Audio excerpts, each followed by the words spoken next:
First of all, as ProQuest, we want to empower students, researchers, and libraries in order to improve and drive the research output and performance, to develop a much better research output in regards to quantity but also quality.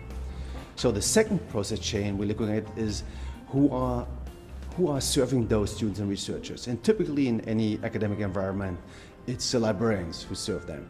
So we also have software that makes them more efficient and productive in their workflow, in their process, and then what they have to provide daily in order to increase the user satisfaction.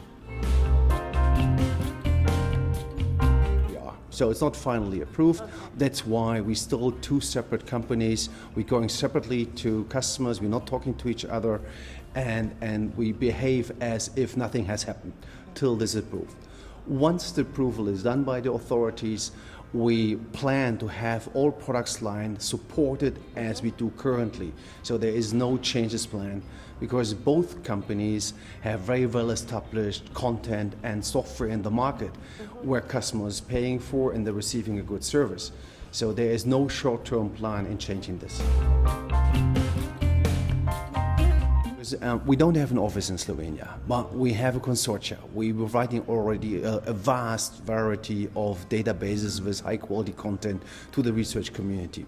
So our purpose is first to reach out to the faculty members, explain to them how to use our content, what else is available, and also supporting librarians to better understand how they could add more content and tools to what they have in order to increase the value they provide to their community.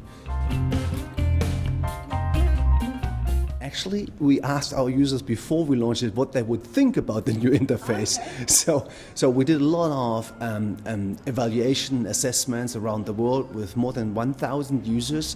So we asked them what would be your preferred user interface for an online platform to look for content, work with the content. The result is actually the new ProQuest platform. So we asked the researchers before we developed anything. So, and you can imagine that we had put the best of the ideas together and now the feedback is overwhelming. I mean, you see it's the most modern platform based on the newest advices how to develop a user interface in order to make it self-explaining, intuitive, and increase the user experience.